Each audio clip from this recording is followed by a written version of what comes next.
what is up, my tricksters? It is your friendly neighborhood Yu-Gi-Oh! Superhero back again after the holidays. I hope you guys had a really great holiday. Mine was actually very unexpectedly awesome. I got a brand new machine. So, you know what? I guess I can try to show you guys. Give me just a second here. Let me minimize some things here. Because I don't want to give away the the coolness, because I know some of you guys don't follow me on Instagram, so even though you should follow me on Instagram, it's the @ is at the end card. But let's check this out. Here we go. Huh? Look at that. Look at that. How cool is that? Let's see, I even made my logo in the background. Kind of felt like a Batman-y type of thing. That's what I was going for there. So, you know, in case that explains anything. Let me just try to fix this thing, because, you know, you guys know how tripods are. They're fidgety as hell. Anyway, guys, I hope everybody had a great holiday. We're going to talk about some really cool stuff. Oh, also, I got this really awesome Spider-Man t-shirt. I don't know if you guys can... Yeah. How cool is that, right? So, anyway, guys, sorry, just wanted to share some of the cool stuff I got for the holidays. I'm really excited to see what this computer can do. I got some different editing software on here that I didn't have on my laptop. My laptop, as some of you know, it had that really ugly crack on it, and it was going to be really expensive to fix, and honestly, it was time for an upgrade. The sad part is some of the programs I'm used to using are only on that laptop, and they did Windows Movie Maker actually is one of the tools I like to use to make YouTube videos, because it's very simple. But I've got a few other programs that are kind of like offshoots of that, so we'll see what I can do. You know, as a budget person, I have to do that. But hey, speaking on that, if you guys want to support this channel, there's two ways you can do that. One, you can check out the merch link. That'll be in the description, which, by the way, that was a pain to get all that stuff transferred over. Anyway. And then, of course, you can do the Your Playmat link, because, you know, you can get custom sleeves, and how cool with that. And by the way, you know, I'm just saying, if you want to make some custom sleeves with a certain logo on it, I wouldn't be offended. Anyway, guys, we're going to be doing a Thunder Dragon deck profile. This is going to be the last deck of IRL deck December of 2021. My next video is going to be something that's going to be... I'm hoping to do something to start helping other YouTubers with this next video, so, you know, be excited for that, but it will be more of a discussionary thing. I might make some visual aids or something like that to help, but that's neither here nor there. The point that I want to get at is I'm really excited to get into this deck profile. Thunder Dragons is a deck that's really fun. Mine is kind of janky, I'll be honest, because I don't have access to certain cards, and those cards are a little more pricier than I want them to be. So this is a very budget-esque, because I traded for most of my Thunder Dragon stuff. I'll be brutally honest. I don't think I pulled most of it. I'm pretty sure most of it was traded piece by piece to get it. But let's go check that out, shall we? All right, guys, let's go over my Thunder Dragon deck. Like I said in the intro, this is the last IRL deck profile of IRL December. This isn't the one I thought I was going to end on. I thought I was going to end on a water deck, but unfortunately, I just ran out of time. The holidays kind of kicked my butt this year. But that's okay. I learned something, and it's going to be something that's going to, in the next video, what I learned is going to get passed on to you guys, and it's going to help you if you're a small-time YouTuber. So, like I said, stay tuned for that. My next video will probably come out Friday, so make sure that you stay tuned for that, and let's get into this. So, I know this is an ugly mat, but I've been in a little bit of a transitional period. We'll get to something a little prettier to look at than the Orichalco symbol. All right, so first Thunder Dragon cards, we got Dragon Lord. I know that he's not really all that popular, but I like him. 3,000 beater, and I'm sure that there's something someday that will break this card, but at the moment, it was just, he's a cheap Thunder Dragon, and I needed that. Next one we have, this one's actually probably my favorite out of the Thunder Dragon monsters. I know that sounds silly, but it's actually Thunder Dragon Duo. This card gives people way more health than they give it credit for, which I find really amusing. A lot of players they've given me so much advantage on Edo Pro, just letting me keep this guy on the field. It's really funny. And I don't blame them because he's actually the least threatening card. But the thing is like he actually gives you the follow-up play. So while they're going after your bigger monsters, your Titans, and all the secondary engines that are in this deck, they're just ignoring this guy. So the next thing we have is I only have one copy of Thunder Dragon Roar, I'm afraid. So unfortunately, we're only playing one. I would probably play 3 of him, honestly. There's if I ever get the cards, I probably at least play maybe two or 3. I don't know. Maybe I'm leaning more towards 2 because I like to play my decks a little bit weirder than any of the other people anyway. The next one we have is Thunder Dragon Hawk. Yes, I play 2 of this one. This one is usually, I think, played at 1, but 2 has served me well. I know they're different rarities. This is the deck that's going to trigger a lot of the rarity whores who need uniformity. Sorry.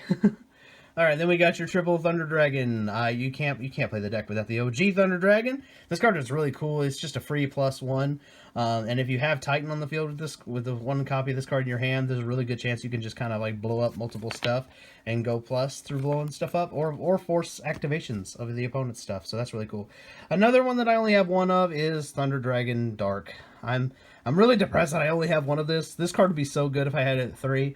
But unfortunately, I only have the one. This card is so powerful, though. Like, honestly, if this card didn't... Like, if I had 3 copies of this card, I'd be sitting pretty right now. It's a deck, then. If you have Allure of Darkness, it's even better because it turns Allure of Darkness into Pot of Greed. So, basically, instead of a break-even, it's a +1, and I really like that. So, actually, same with Thunder Dragon Roar, by the way. Both Roar and... Thunder Dragon Dark turn Allure of Darkness into a +1 instead of a break even, and I really like that concept. Let's see here. The next part of the last card that's part of the Thunder Dragon stuff is the Thunder Dragon Matrix. This is just a Thunder Dragon egg, essentially.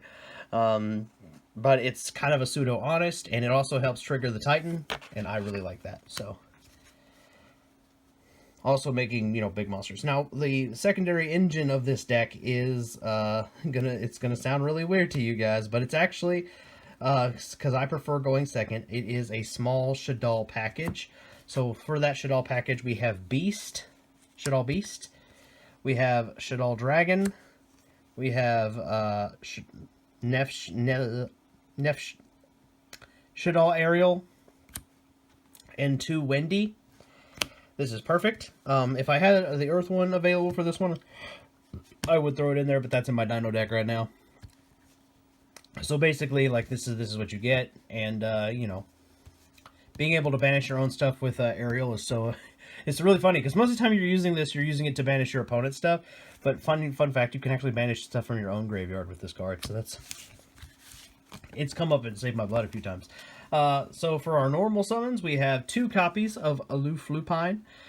This card is like, can also be a +1 / break even, or well, it can be a break even if your opponent negates it, which is really funny. I laugh at my opponents when they negate this card because like they just turned a +1 into a break even, and when I do the break even, it's usually still a deck thin. So. And deck thinning is good in this deck because you really want to thin the deck out to get to your power cards. Alright, so another small normal summonable engine is, I know you noticed the 2 Aloof Lupine, but this is the other normal summon in the deck, and that is the Predaplant package. Searching Super Poly just seems good. Also, it searches for Shaddoll Fusion, it searches for Thunder Dragon Fusion, it searches for Instant Fusion, it searches for multiple fusion-based spells, and that just seems really good to me. Also, it makes it free rank 3, which it does come up in the extra deck, which you guys will see. So, yeah. And funny enough, when I'm playing Thunder Dragons, a lot of players don't seem to be like prepared for this. They waste all of their Ash Blossoms and their like imperms on other cards, and they don't even, before I even play this card. So it's really funny because it goes off pretty often. Or sometimes it really comes up that that this card is the bait. Like, I already have the fusion card that I need, So it's really funny because it's like this deck has its utility is like really awesome because your opponent doesn't really know what to imperm, or they don't know what to ash, and even if they do kind of know, sometimes it just doesn't matter because like this guy was the bait the whole time. And the only thing was is like, I mean, it was the correct move to ash or Valor or imperm this, right? But it didn't matter because I still had the card I would have searched, or a copy of one of the cards I would have searched for in my hand already. So it's just kind of funny. All right, so now we're going for I think we should start with the fusion spells. I think that's a good one to go for. So let's go ahead and start with all the fusion spells you're going to want. So let's go for the quick play. This card is the big boss card of this deck, in my opinion. That is Super Poly. You definitely want this card. This card is the Board Breaker. This card is the Board Breaker 9000. It's a horrible joke. But this card is just so integral to this deck's functionality. Honestly, like, if Super Poly wasn't in the game, I'm not sure Thunder Dragons would stand a chance, I feel like. But with DPE roaming around and, like, everything, and also Dragoon is still a thing I see on Edo Pro all the time because it's a pain in the ass. So this card is really just gets rid of these problematic fusion monsters that the opponents are playing, or problematic dark monsters and things like that. So just 10 out of 10 useful. Then we got triple copies of Shaddoll Fusion. Basically, this is another way to go plus in the deck. It also is a way to bait out Ash Blossoms and things like that. So that's really useful. Because unfortunately, we have to play around these ridiculous hand traps like Ash Blossom. So this is basically it's good to have a deck that has multiple cards that you could play that will force the opponent to make activations that they may not want to activate. So, you know, or basically what I'm saying is it makes the opponent activate cards at the wrong time. Because, like, you know, they'll bait this instead of, like, trying to stop something else that I'm doing. The other fusion spell that I really like to search for is, which actually has multiple ways to get to it, is Thunder Dragon Fusion.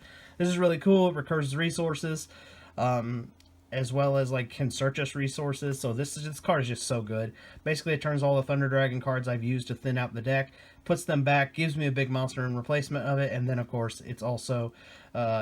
during the next turn, I banish it and I get a Thunder Dragon card, or a Thunder monster. It's just really handy. Yeah, I actually searched Denko Sekka in a side game once with this. How funny is that? Instant Fusion is the last fusion spell. This is because this card lets you get to Kaminari attack, which is another way to get to Titan. Is also a way to get to your Thousand Eyes if you want to do spot removal or something else. You know, you just want to put a body on board that you can, like, link off or whatever with. This is a really handy spell. Then you got some of your one-off staples here. We got your Upstart, your Gold Sarcophagus, because this is one of the few decks that can actually abuse this card still, with Thunder Dragon Dark and Thunder Dragon Roar being in the deck. Then you got your Card Destruction. This is just like another card that actually this deck can really benefit from because we like putting stuff in the graveyard. Our Shaddolls get effects when this card goes off. Some of our it sets up our Thunder Dragon plays. It's just an all-around good card. This is such a plus card for this deck. And then, of course, you got Foolish Burial because, you know, same reasoning you play Card Destruction, basically, and Gold Sarg. And then, of course, like I said, our with a certain dark monsters in the deck, like Thunder Dragon Dark and Thunder Dragon Roar, Allure of Darkness with those becomes a +1 instead of a break even, like most decks are that have to play Allure of Darkness. Alright, so let's get to the extra deck, and then I'll show you some cards I think you should have in your side, but I'm going to leave some room for you guys to make options. I just want to show you a handful of them that I think are good options. Thunder Dragon Titan, I wish I had more, honestly. It has come up that I need more than one, but I only own one, so I'm playing one. Same for Twin-Headed Thunder Dragon. I've had this guy for forever, as I'm sure you can tell. He's been in the collection for a long time. Let's see, that's the last of the Thunder Dragon stuff. Actually, let's go ahead. Here's the last one that's important is Kaminari Attack, another dude I've had for forever. Never thought he'd see play, but sure enough, this deck found a way to use him, so there we go. Then we got the Shaddoll stuff. You got your Construct, your Apkalone, and your 2 Winda. Honestly, I think you could cut the Winda down to 1 and probably go for a different, you know, like if I actually had another Titan, I would actually cut the Winda down to 1 and go with another Titan, but because I only have the 1 Titan, I'm playing double Winda. And then you got the last, our instant fusion last instant fusion target is 1,000 as restricted. Basically, it's just a, you know, spot removal kind of thing. We have no way to bring this back if it dies, so it's just spot removal. Then I have our 2 super poly targets outside of Shaddoll out of the Shaddolls, because the Shaddolls are obviously like, if the opponent is playing light or dark monsters or playing Shaddolls themselves, I can do super poly plays with them too. But the 2 ones I'm mostly going for are Dragostopelia, because it's a negate, and Mud Dragon, because basically this guy can just become whatever attribute I need it to be.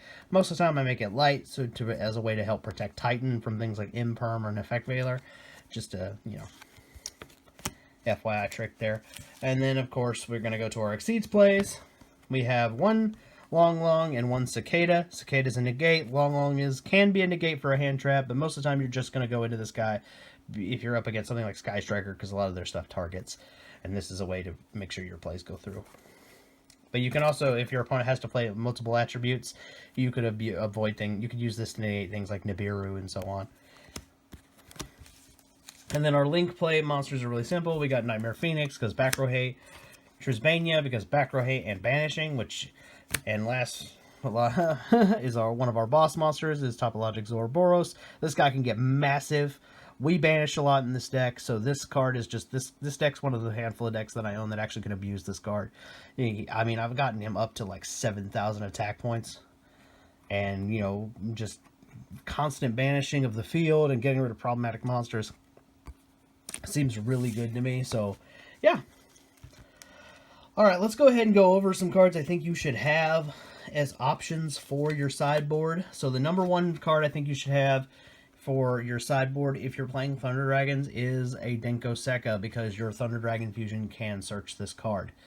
So basically you send Thunder Dragon Fusion to the graveyard, then you use it, and then the next turn you get to banish it and get this guy. And just locking, especially if you, because there are chances that, you know, back row decks kind of come in and out of the format. This guy can help solve that problem. The next one that you want to have is Paleozoic Dinomischus. This card can make your Shaddolls go off, because you're, you know, for this deck in particular. And it's also a really good way to just get rid. It's also spot removal.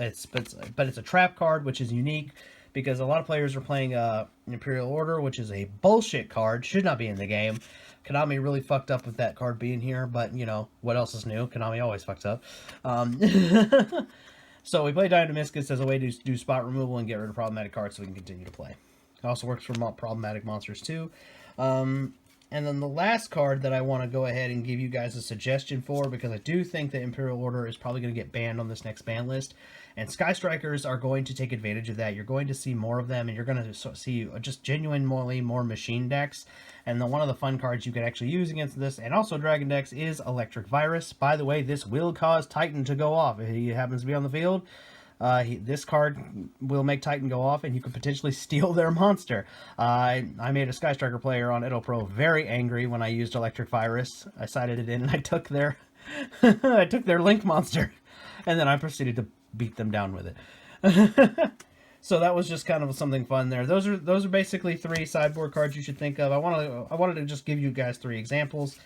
Because I want you guys to be able to have plenty of wiggle room for cards that you think should be in your deck for your sideboard. I never really want, because I don't really know what your meta looks like. I only can tell you what mine looks like. So that's why when it comes to the sideboard, I kind of keep it close to the chest, because most of my sideboard is built for the things that I'm going to come across, which may not necessarily be what you're going to come across. Your locals may have 0 Sky Striker players, so it wouldn't really do you guys any good for me to show you all the cards I side for that kind of deck, for that kind of matchup. So there you go. I hope you guys enjoyed this deck profile. If you're new to the Bin 10,000 of yugioh channel, please consider subscribing. You guys actually did it, by the way. I asked you guys to get me to 1,200 before 2022, and you guys did it. So big thanks to you guys for subscribing. I wouldn't be where I'm at without you guys. I'm so humbled that 1,200 of you guys thought that I was worthy enough to follow. So I just want to say I appreciate you guys. Keep hitting that like button and helping me grow. I really want to try to get monetized. It would mean so much to me if in the next year, 2022, I could become a monetized creator. So I want you guys to really help me out with that. I'm going to do the best I can to find as many ways to try to get this channel up and running. I really want to be like, you know, as big as some of the other creators are, preferably without knocking over my camera. So if you guys want to help me achieve my dream, it would mean the world to me. Anyway, guys, yeah, that's enough. I'll catch you guys Friday. I'm really excited to see what y'all's reaction is going to be to that video. So please come back Friday and check out the video where I'm going to be going over everything I learned in this past year. I'm going to hope that helps other new YouTubers not make the mistakes I've made in the past year. So let's go, my tricksters. I will catch you in the next one. Peace.